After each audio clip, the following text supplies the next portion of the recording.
was paid. Yes, I have confirmed 1 billion was paid. And His Excellency the President asked you within 60 days to pay a balance of, clear the balance of 3 billion within 60 days, and that was on April 12, 2024. Could you probably tell us, within that time, the 2 months are over in June, how far have you done? And he even asked you to simplify the way the forms are done. That's what I want to know for the wildlife. Secondly, the disabled and street children. There is the National Disability Mainstreaming Strategy of 2018 to 2022 and the Street Families Rehabilitation Fund of 2003, 46,000 street families as at 2021. What have you done, or what will you do? Sorry, you have not done, but what will you do if you go to the ministry? Please give us an idea on that. The last one is, in the UK, there is you have just mentioned that you didn't know about the National Employment Authority and what it does. In the UK, there is an agency of government, job centers. They're in each and every place where people say what jobs are available, and they link people to the jobs in industry and all those places. What is your idea about it? And if you do it, would you devolve it right to the locations, sub-locations, or is it counties? Thank you. Honorable Amisi. Thank you. Honorable nominee, my focus is on unemployment or limited opportunities. There's a limited number of opportunities in the country compared to the number of graduates that are coming out of our institutions every year. To make the situation worse, there is a mismatch between skills and industry needs. Sadly, there is an unfair recruitment process.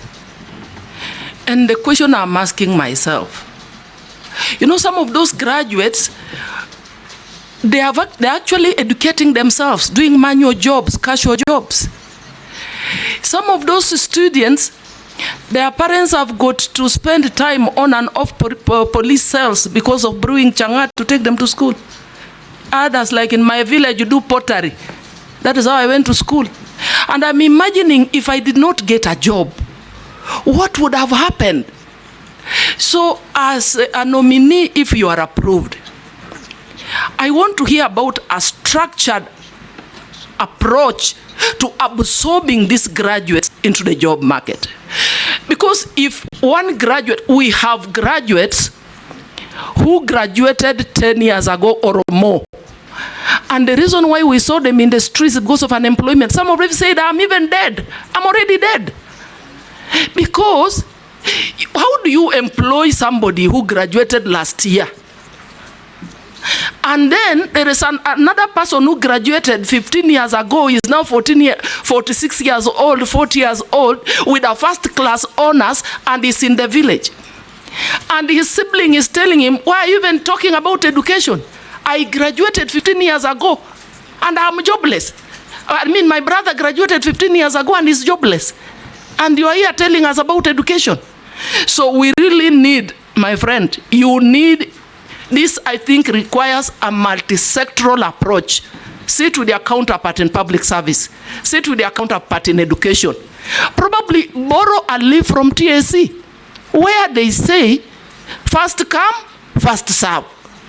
Why should this other guy, the parent has struggled as a degree, retire before getting a job? And somebody who graduated last year, because of the networks, the connections, gets a job before the other. And that takes me to the question of corruption. You must tell us how you're going to deal with the aspect of corruption so that there is equity in distribution of jobs, so that there is fairness in the manner we actually procure, and so that there is no nepotism. That now, because it is Mutua in this Ministry of Labor, it is only people from your region who will have to go to take these jobs in the US or in Germany. I think that is my concern. Once we address that as a country, then I can assure you we will not have young people in the streets. Thank you. Caleb. Thank you, Mr. Speaker. Mr. Speaker, I have 3 questions, but I'll ask one. If I get an opportunity later, I'll ask the other 2. I'll allow you to. Okay. Now, Mr. Speaker, I think I have vetted the nominee before, and of course, as a member of the Committee of Defense and Foreign Relations, we have interacted a lot. And I'm not going to vet you based on what you're going to do. I'm now going to look at your history. You've said that you've worked in government for 20 years. And I want to give you some of the excerpts from what you've said in public while serving in those offices. When you were the spokesperson of Kibaki regime, their press conference and pronouncement you made on Oscar Foundation, 2 hours later the officials were killed, assassinated. It gave the regime a bad name. Whether it was true or not, the pronouncement gave the regime a bad name. In the same regime, you also pronounced yourself to the visiting senator, Senator Obama, as a very small man that we should not bother about. He later became the President of the United States of America. It also gave your regime a bad name. Later on, you also said that you want to rejuvenate the entertainment industry.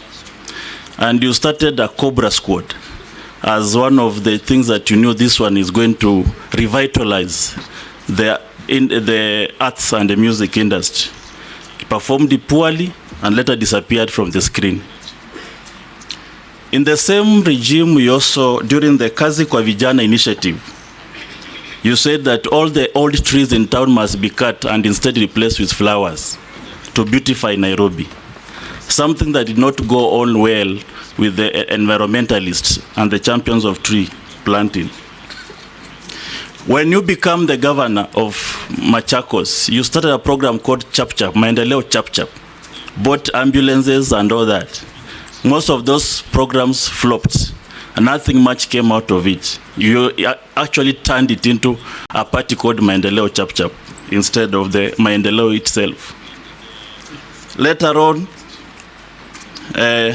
during the stint as a governor, you once visited the State House with the Right Honorable Raila Odinga, and you confessed that be fair to him, it was not a stint. He served 2 terms. Yes, 2 terms. Yes. So around that time, you visited State House with the Right Honorable Raila Odinga in a state event, and you said the president now serving, who was then the deputy president, squeezed your hand very hardly and painfully. You even reported to the Kilimani police station. Nothing came out of that case.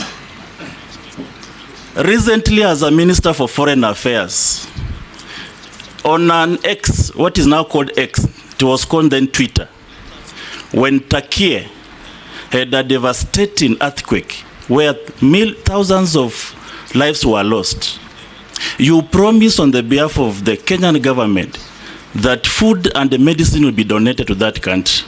Right now, even the officials of Kenya in Turkey are embarrassed to face the government there because nothing was delivered. And it has embarrassed this country forever in terms of Turkey and the Kenya relationship.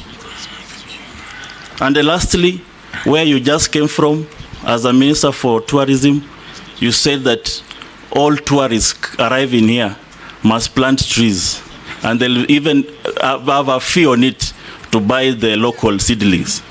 Something that we don't know whether it was passed by the cabinet, where it was a road declaration.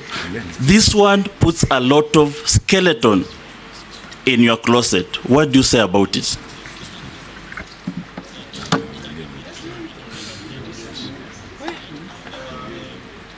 Mishi? Yeah.